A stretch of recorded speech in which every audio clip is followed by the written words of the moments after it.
네, 윤석열 대통령이 이달 한일 또 한미일 연쇄 정상회담을 통해서 한미일 3국 협력 강화에 본격적으로 나섭니다.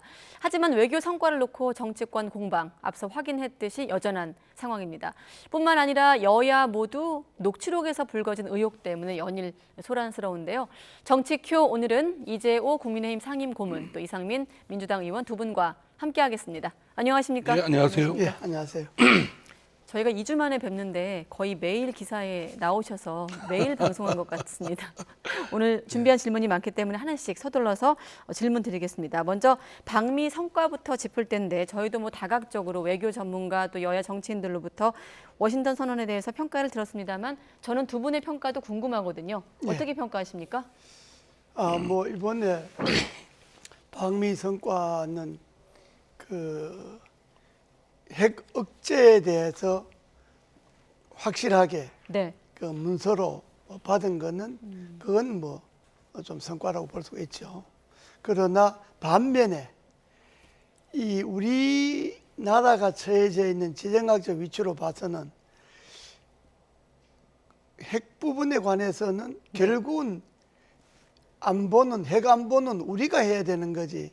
우리가 미국에 너무 기대서도 안 되잖아요. 네. 뭐 미국에 너무 기댔다가 또 안 되는 수도 있으니까. 그런데 그렇게 하려면 좀 애매하게나마 핵을 자체적으로 개발할 수 있는 여지도 좀 남겨놔야 되는데 그 여지를 완전히 이번에 뭐 NPT 탈퇴도 막아버리고 핵 그 자체 개발의 여지도 막아버리고 그 점은 조금 좀 우리로서는 좀 약간 아쉽다. 좀 아쉬운 점이다. 네. 요즘 이런 언론에서 많이 등장하는 핵 주권과 관련된 개념 말씀하신 것 같고. 그리고 네. 그 우리가 체코나 폴란드에 원전을 지금 수출하게 돼 있는데 네. 폴란드는 거의 다 돼 있는데 거의 이제 합의하면 되는데 미국이 지적 재산권 운운하면서 그걸 막아버렸죠. 네. 그런 점은 상당히 그 아쉬운 점이고 또 그 녹색 성장 부분은 이번에 미국과 MOU 맺은 게 한 50건 되는데 그저 녹색 성장에 관한 부분은 13건이나 되거든요. 네. 그건 상당히 이번에 잘한 것이에요.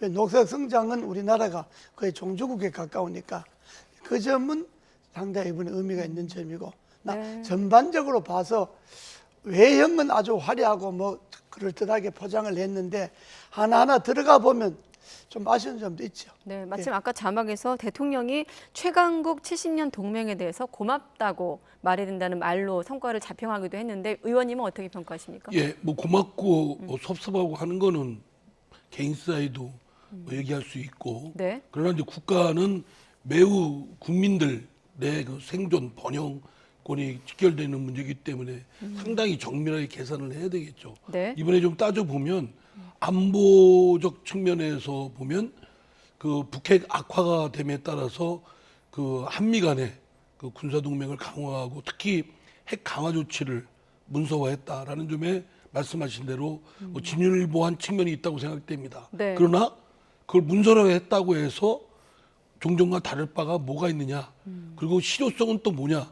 과연 북한이 실제로 핵을 사용할 때 예. 미국이 과연 그 한국의 안보를 지키기 위해서 미국의 안전도 위협받을 그런 상황을 감수하겠느냐라는 점은 여전히 불식되지 않고 있습니다. 네. 그리고 이제 이와 함께 그 미국 쪽에 너무 이제 기울다 보니까 한국, 미국, 한미 동맹 또는 한미일 동맹을 너무 지나치게 그쪽으로 기울다 보니까 북중러가 더욱더 상대적으로 결속이 되고 네. 또 그 전에 이제 어쨌든 교역 관계나 이런 부분에 있어서 여러 가지 그런 친선 관계를 유지했던 중국과 러시아와의 어떤 불협화음 또는 긴장도가 높아지고 북한, 중국, 러시아가 또 이 결속됨에 따라서 그 한미일에 대칭되는 그런 신냉전이 초래되는 측면이 있습니다. 그러니까 오히려 총체적으로 보면 안보 리스크가 더 높아졌다 이런 것이 저희들 걱정하는 국민들의 생각이고요. 네. 이제 경제적 측면은 사실은 뭐 건진 게 없지 않습니까? 그 뭐 IRA 법이라든가 반도체법은 분명히 우리하고 협정을 맺은 WTO나 한미 FTA를 협정을 위반한 겁니다. 네. 근데 그런 거에 대한 문제 제기는 고사하고 전혀 실리적으로도 얻은 건 없고 과연 한미 정상회담 할 때 이 IRA법이나 그 반도체법의 문제점, 독소 조항 이거에 대해서 문제 제기를 했는지 이게 매우 좀 없었다라는 그런 짐작이 되고요. 예. 그런 점에서 매우 우리 한국 기업, 한국 경제에는 상당한 그 복합 위기에서 어려움을 겪게 될 것이다.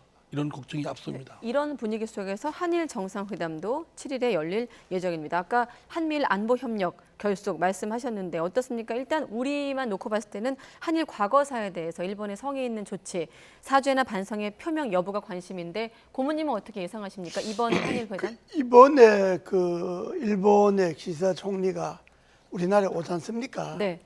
그러면 지난번에 우리 윤석열 대통령이 일본에 가서 그 제3자 변제 뭐 강제징용 문제를 아주 우리가 안는 걸로 그야말로 화끈하게 이야기를 했잖아요. 네. 마찬가지로 이번에 기시다 총리 우리나라에 오면 정말 화끈하고 진솔하게 자기네들 과거사에 대해서 일본에서 이야기하는 것보다 우리나라에 와갖고 진솔하게 과거사에 대해서 반성하고 참여한다는 이야기를 한 번 더 해야 합니다. 우리나라에 와서. 네. 그래야 되지. 지금 그러기는커녕 뭐 오히려 지금 뭐 지금 기시다 총리가 7일날 온다는데 뭐 지금 야당 의원이 똑똑한 걸 뭐 일본에서 문제 삼고 뭐 이런 정도잖아. 오히려 또 이게 자기네들 자국의 이해관계는 손톱만큼도 손해를 안 보겠다는 게 일본의 태도잖아요. 네. 그래 갖고는 대통령하고 뭐 회담 어떻게 될는지 모르지만은 우리나라 국민들이 자존심이나 정서에는 그런 식으로 해갖고는 와닿지 않죠. 그러니까 이번에 기시다 총리가 오면 정말 진솔하게 한 번 더 과거사에 대해서 반성하고 참여한다는 이야기를 해야죠. 네. 방금 전용기 의원 말씀하셔서 포함해서 질문 드리면 의원님은 어떻게 예상하십니까? 네. 그 일본의 태도가 별로 바뀜이 없을 것이다. 왜냐하면 지금 일본의 지배적인 그 세력은 네. 그 아베 전 총리를 중심으로 한 좀 극우 세력, 뭐 이런 우경화를 치닫고 있는 분들이 그 일본의 정계 사회에 주류로 등장을 하고 있기 때문에 네. 기시다 총리가 뭐 그 지난번 윤석열 대통령에 대한 답방, 고마움 표시로 온다고 하지만 제가 볼 땐 그런 뜻은 아닌 것 같고요. 별 태도 변화가 없을 것으로 전망이 되고 일본이 좀 급한 생각은 드는 것 같습니다. 네. 말하자면 한국과 미국 사이의 핵에 대해서 여러 가지 같은 부분을 같이 협의체를 구성한다. 그러니까 지금까지는 아시아권에서는 일본이 주도적인 위치를 차지했지 않습니까? 그렇게 자처했던 사람들이 자칫 자기들이 밀려나는 거 아닌가 이런 조바심에 아마 기시다 총리의 방안을 재촉을 했을 거라고 짐작은 되는데요. 네. 그러나 태도 변화는 없고 오히려 기시다 총리의 그런 조바심이 있다고 한다면 우리 정부가 지렛대로 활용해서 일본으로 하여금 얻을 건 얻어내고 사과 받아낼 건 받아내도록 협상력이 매우 기묘합니다. 네. 그냥 한미일 동맹 뭐 이런 것만 계속 내면서 한미일 동맹의 전체 우리나라의 운명을 의존을 맡겨버리는 거는 오히려 대한민국의 운명을 리스크를 더 증대시킨다라는 네. 점이 성찰이 필요하다고 생각합니다. 네, 기시다 총리의 조급함을 지렛대로 삼는 외교적 전략이 필요하다라는 말씀 들었는데 전용기 의원 독도 방문에 대해서 일본이 강하게 항의하고 있는데 정치권 내부에서도 관련 발언들이 나오고 아니 근데 있더라고요. 저는 그거를 일본 그 정치권이나 일본에서 문제 삼는 게 이해가 안 되는 게 독도는 자유롭게 저도 갈 수 있거든요. 네. 뭐 아직 가보지는 않았습니다만. 네. 근데 뭐 야당이든 여당이든 독도 가서 뭐 일정한 자기 나름의 퍼포먼스를 했다고 해서 일본이 저 이렇게 시비 걸 일이 아닙니다. 명백히 독도는 우리 땅이고 네. 우리가 지금 실효적 지배를 하고 있는데 뭐 이렇게 뭐 한 사람이 뭐 한다고 좀 이해가 안 되는 그 지나친 과민 반응을 보이고 우리 있다. 고모님도 과거 이명박 대통령 시절에 독도 방문한 그렇습니다. 적이 그 있는데요. 뭐 저도 네. 갔다 왔고 장관 때 대통령 갔다 왔는데 저는 그 이번에 그 야당 의원 전용기 의원이 독도 방문한 거는 그건 뭐 잘한 거죠. 그 뭐 이번에 뿐만 아니라 우리 그 여당 의원들도 네. 그 전용기 의원이 독도간 걸 갖고 뭐 트집 잡을 게 아니고 어. 여당 의원이 말로만 맨날 독도 누리다 그러지 말고 여당 의원도 수시로 좀 독도도 가서 거기 가서 만수도 부르고 좀 가보고 독도를 뭘 어떻게 보완했으면 좋을지도 보고 그게 우리 땅이면 우리 땅처럼 해야지 말로만 우리 땅이고 일본은 자기네 교과서에까지 저 땅이라 그러는데 우리는 뭐 여당 정치인들이 맨날 말로만 우리 땅이라 그러고 네. 독도에 가면 일본이 뭐 식량질 낸다고 안 가고 그럼 우리 땅이 되나요? 그러니까 전용기 의원이 독도에 간 건 그건 뭐 잘한 거고 근데 이제 여당 네. 의원도 그 비판할 게 아니라 여당 의원도 독도에 좀 가야죠. 지금 극우가 좋아하는 일을 해준 거라고 하태경 의원이 말했는데 여기에 대해서는 그 어떻게 말도 안 있는 이야기죠. 뭐 일본이 뭐 극우고 뭐 안 극우 간에 뭐 일본은 독도는 항상 저 딸에 가는데 뭐 네. 그건 뭐 야당 의원이 갔다고 좋아하고 뭐 그러나요? 지금 말씀하신 대로 그 아마 하태경 의원은 이제 일본이 목적하는 바는 분쟁 지역으로 이렇게 그 하게끔 만들어서 네. 국제사법재판소나 뭐 등등의 이걸 국제적 이슈로 만들겠다라고 하는 걸 경계하는 것 같은데 저는 뭐 그런 거 가지고 겁낼 일은 아니라고 생각됩니다. 이재호 국님 말씀하셨던 우리 땅인데 우리가 스스로 뭐 거기에 위축받고 뭐 갈 걸 못 가고 이래야 되겠습니까? 네, 알겠습니다. 독도는 우리 땅이라는 점을 두 분과 확인하고 다음 질문 넘어가겠습니다.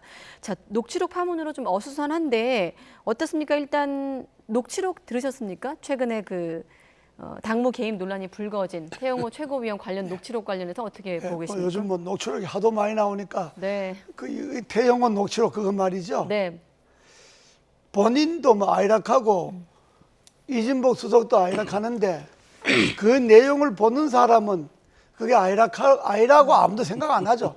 그 맞다고 생각하죠. 그게 맞다고 생각하는데 네. 그 내용이 태영호 의원 녹취록 내용이 너무 자세하거든요. 너무 내용이 자세하고 네. 말하는 내용도 구체적이고 분위기도 구체적이고 그러기 때문에 뭐 본인들이 아니락하니까 뭐 아닌 줄 알지만은 그러나 그게 그렇게 안 되는 거죠. 저것이 사실인데 태영호 의원이 의도적이든 의도적이 않든 녹취록을 발설한 것에 대해서는 네. 그건 좀 책임을 져야죠. 그 저는 그 태영호 녹취록이 뭐 갑자기 그 불거진 그런 사태가 아니고 네, 뭐 이미 다 알고 있습니다. 윤석열 대통령이 그 자신은 대통령 직무를 수행하다 보니까 바빠서 그 국민의힘 당무에 개입하거나 관심 가질 틈이 없다. 하지만 그건 사실이 아니다. 다 알고 있어요.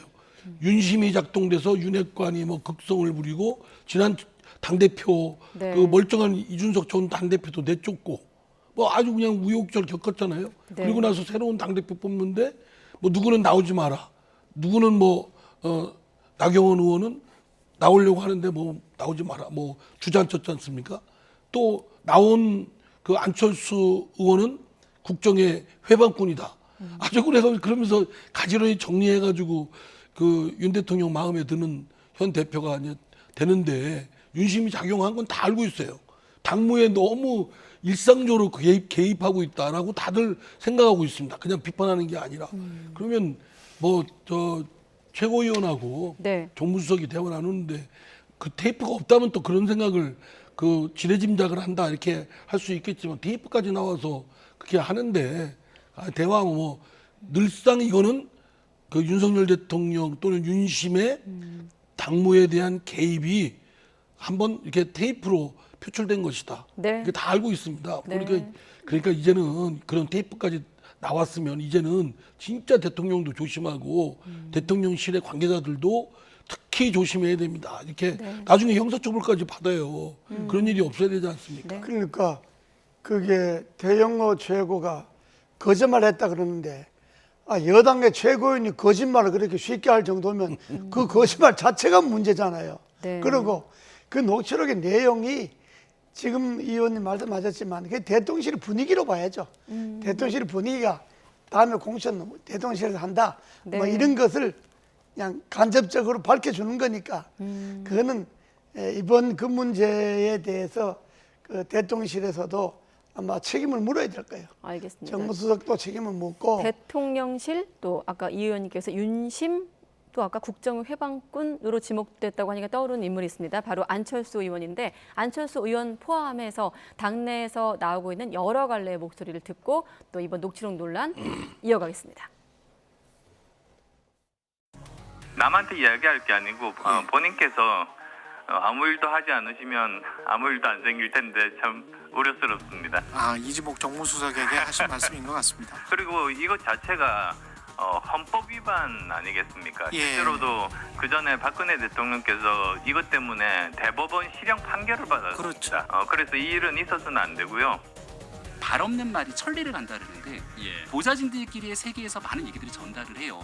그럼 태용 의원의 말을 들은 보좌진들 입장에서는 우리 의원이 얘기했으니까 야 우리 의원이 얘기하는데 이렇게 또 나가서 전달하지 않겠습니까?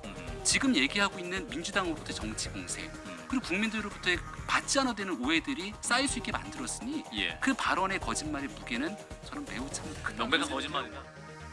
아까 안철수 의원 발언에서 두 분 모두 크게 웃으셨는데 일단 전당대회 당시 이진복 수석의 어떤 경고를 되갚은 어떤 발언으로도 들리는데 예. 어떻게 들으셨습니까? 그때 이진복 정무수석이 안철수 당시 후보한테 아무 말 하면 아무 일이 생기지 않는다 했는데 네. 진짜 그 모욕적인 얘기죠.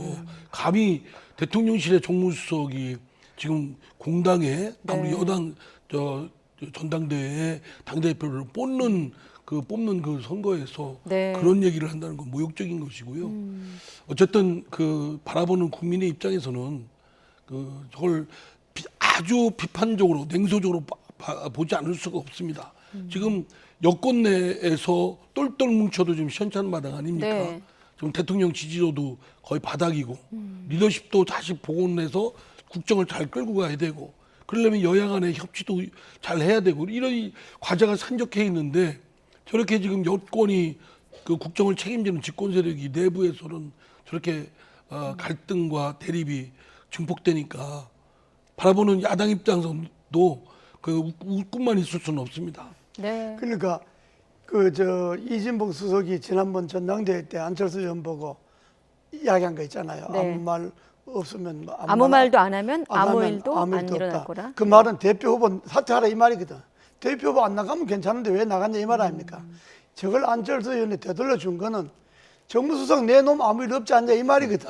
그 정무수석 내놓으라 이 말입니다. 그 안철수 의원이 바른 말 하죠.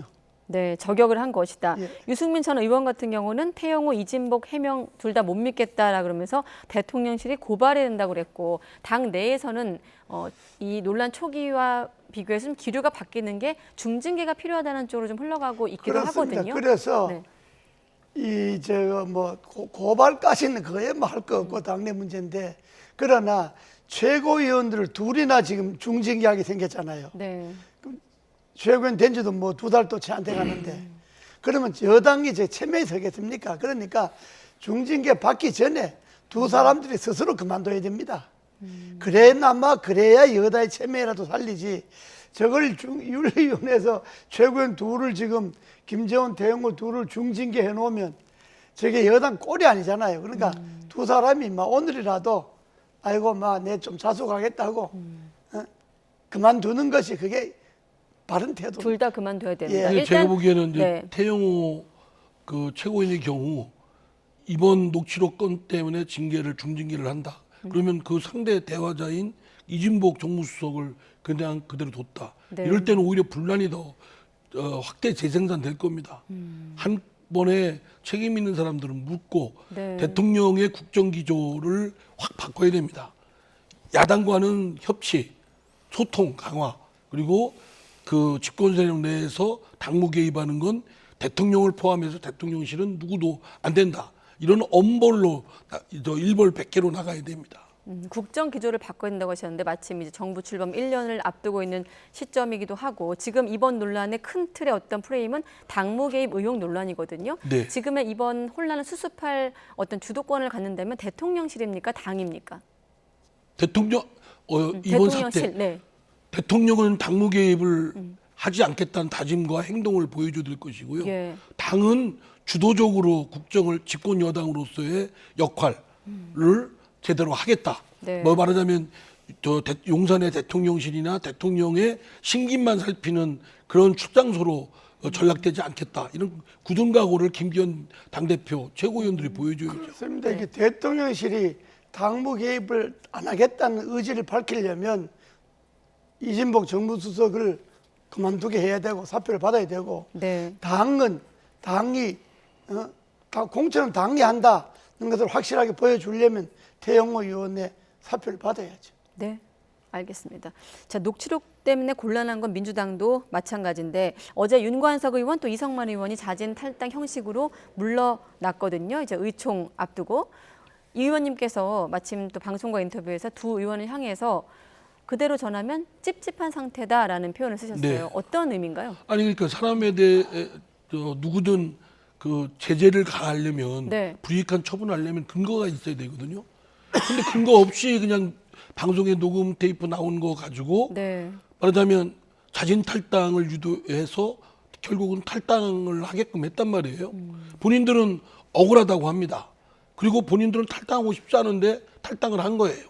그러면 아니 근거도 없이 어떤 불이익한 처분을 당에서 한 거 아니냐. 네. 그래서 그런 걸 막기 위해서 당에서 선제적으로 검찰 수사와는 별개로 진상조사를 들어가고 진상조사를 한 끝에 드러난 사실만큼 그 제재를 엄중하게 해야 된다 이런 주장을 했는데 네. 뭐 강제 수사권이 없어 뭐 조사를 못하겠다 이렇게 하면서 자정 기능을 스스로 포기하고 그리고 이름이 거론되는 사람들에 대해서 말하자면 자진 탈당을 유도해가지고 뭐 탈당하는 그 처사가 네. 별로 그렇게 합리적이지도 않고 굉장히 어찌 보면 비겁하게 보입니다. 국민들이 볼 때는 탈당하기 싫은 사람, 잘못 없다는 사람 말하자면 당을 위해서 희생양으로 쓴 건데 그거야말로 다른 측면에서 보면 얼마나 폭력적입니까? 네. 다른 사람으로 하여금 어떤 잘못이 있으면 근거를 제시하고 그에 합당한 제재를 해야 되지 않겠습니까? 네. 앞으로 지금 뭐 돈 주고받고 한 사람들 이분들은 돈을 뭐 건네줬다는 분들이신데 만약에 돈을 받은 의원들이 이름이 떠돈다.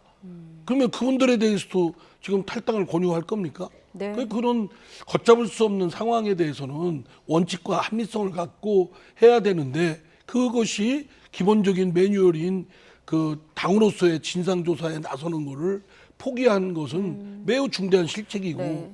지금이라도 빨리 해야 된다고 생각합니다. 본인들은 선당 후사를 강조했지만 희생양이다. 또 여당 같은 경우도 꼬리 자르기라는 표현을 썼는데 말씀하신 조사 여부, 자체 조사 여부 필요성을 놓고 다양한 의견이 나오고 있고 두 분이 잠시 물도 마실 겸 잠깐 관련 발언 들어보겠습니다.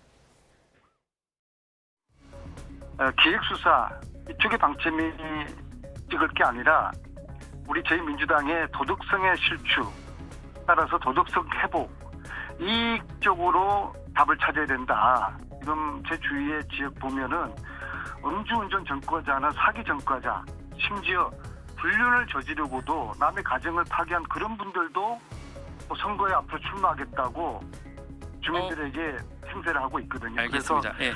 이번 기회에 이런 분들이 출마하지 못하도록 당이 쐐기를 박아야 된다고 생각합니다.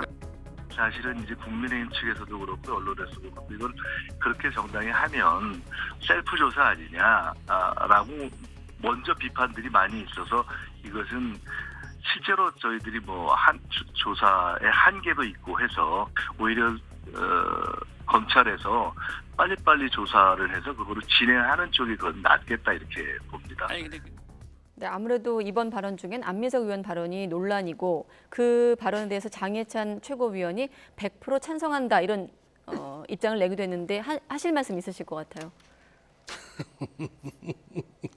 저 고문이 혼자 말씀하시죠. 네, 그럼 고문님께 질문 드리겠습니다. 민주당이요. 두 사람이 탈당하게 놔둘 게 아니고 본인들이 자체 진상조사를 해서 네. 밝혀갖고 저는 다 제멸시켜야 됩니다. 민주당 제대로 하려면 네. 관련자들 제멸시키고 그야말로 의원직도 못하게 해야지. 제 보통 문제입니까? 전당대회에서 돈 뿌린다는 게 지금 요즘 세상에 전 민주당이 아마 내년 총선이 어려워지면 저 결정 탈 겁니다. 돈 뿌리는 것 때문에. 그러면 민주당이 아직도 정신 못 차리는 게 저걸 뭐 그냥 본인이 탈당하는 걸로 그냥 마치 사건이 다 끝난 것처럼 하면 안 되고 저건 철저하게 조사해서 당이 제명시켜야 되고 네. 안민석 의원이면 말은 저렇게 했는데 안민석 의원도 본인도 맨날 가짜 뉴스 본인이 생산하잖아요. 그러니까 말을 할 사람이 해야 듣는 사람이 고개를 끄덕거리지 말을 안 할 사람이 하면 웃고 말죠. 네. 그런데 관련해서 또 이재명 대표 이야기를 좀 더 해보면 최근에 기자들이 질문을 하면 되묻고 되치는 답변, 이를테면 우회적으로 여권의 의혹을 좀 공격하는 어떤 반문 화법, 이게 또 화제더라고요. 정가에서는 어떻게 듣고 계십니까? 그래서 저는 뭐 그런 거에 익숙치가 않아서 저런 방법들이 굉장히 낯섭니다. 왜냐하면 기자들이 물은 거는 국민을 대신해서 정치인한테 묻는 거 아니겠습니까? 네. 또 공당의 대표한테 물은 거는 매우 엄숙하게 엄중하게 받아들여야 될 문제고 네. 거기에 대해서는 아는 만큼 할 수 있는 만큼 충분하게 설명이 필요하다고 생각합니다. 우리가 윤석열 대통령한테 국민과 야당의 설명을 제대로 해라라고 네. 요구했듯이 야당 대표도 또 야당의 정치인들도 언론을 통해서 국민들에게 소상의 입장을 밝혀야 될 의무가 있습니다. 네. 그런데 이제 뭐 김연아는요, 뭐는요 이렇게 하는 것이 별로 그렇게 진지해 보이지가 않아요. 건성으로 하는 것 같고 네.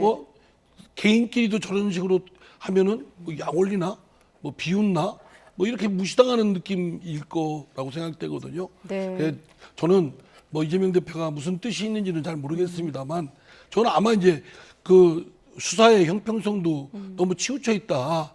아니 여당은 그냥 놔둔 채 왜 야당만 이렇게 들들 볶느냐 뭐 이런 얘기인데 그럼 아예 그 말을 하는 게 낫지. 이렇게 뭐 김연아요 이렇게 하면서 비꼬듯이 하는 거는 오히려 역효과가 난다고 그럼 생각합니다. 공세 자체는 동의하지만 방법에 문제가 있다. 네. 저거는 내용도 맞지 않고 화법도 맞지 않고 네. 야당의 대표가 지금 자기 리스크가 있잖아요. 네. 자기도 지금 기소돼 갖고 조사받고 재판받고 있는 사람이잖아요. 그런데 저런 문제에 대해 진지하게 해야 되는데 네. 이미 뭐 김연아는 당에서도 조사하고 있는 거고 박순자는 감옥 살고 있고 태영호는 지금 당 안에서 지금 징계위원회 열고 있고 네. 그 사람들 나름대로 이미 상응하는 대가를 받고 있는 거예요. 그걸 이재명 대표가 자기인데 부닥치는 그런 그 리스크를 모면하기 위해서 저런 식으로 답변한다고 하는 건 옳지 않습니다. 알겠습니다. 대표로서. 시간 다 됐는데 고모님께 양해를 구하고 질문 한 가지만 더 드리면 28일에 민영배 의원 인터뷰 보신 뉴스큐 시청자분들은 이상민 의원 나오셨기 때문에 제가 이 질문을 안 드리면 아쉬울 것 같아요. 그때 민영배 의원이 탈당 관련해서 복당 관련해서 저희랑 인터뷰했는데 이상민 의원께서 한 비난은 흘려듣기로 했다라고 하면서 수류탄을 상대방 진지에 좀 던져달라 이렇게 주문을 하셨거든요. 그거를 뭐 수류탄으로 상대방 던지고 말고 하는 성격이 아니고요. 네. 어쨌든 지난번 소위 검수완박을 통과시키면서 네. 소위 그 국가선진화법의 핵심인 안건조정제도 3대3의 구성토록 한 걸 흔들어 놓은 소위 꼼수 탈당은 매우 부끄러운 것이고 잘못된 것이다. 네. 그리고 그 이후에 이루어진 그런 절차에 대해서 우리 당이 어쨌든 일방 밀어붙여서 통과를 시켰지만 결정적인 흠을 갖고 있고 헌법재판소로부터도 지적을 받는 아주 부끄러운 일이었거든요. 네. 그거를 돌아보면서 국민들이 상당수가 그거에 대해서 나무라고 있다는 점을 돌아보길 바랍니다. 이거는 뭐 자기부정은요? 민영배 의원 개인에 대한 것이라기보다는 예. 우리 당의 아주 일그러진 자화상의 모습이고 이런 일이 반복되면 국민들로부터 존경받겠습니까? 네. 부끄러운 일입니다. 알겠습니다. 자기부정에 대한 반문까지만 듣겠습니다. 자기 부정 자아 비판이죠. 자아 비판. 네, 알겠습니다. 여기까지 듣겠습니다. 오늘은 이재호 상임고문 또 민주당 이상민 의원 두 분과 함께했습니다. 고맙습니다. 네, 감사합니다.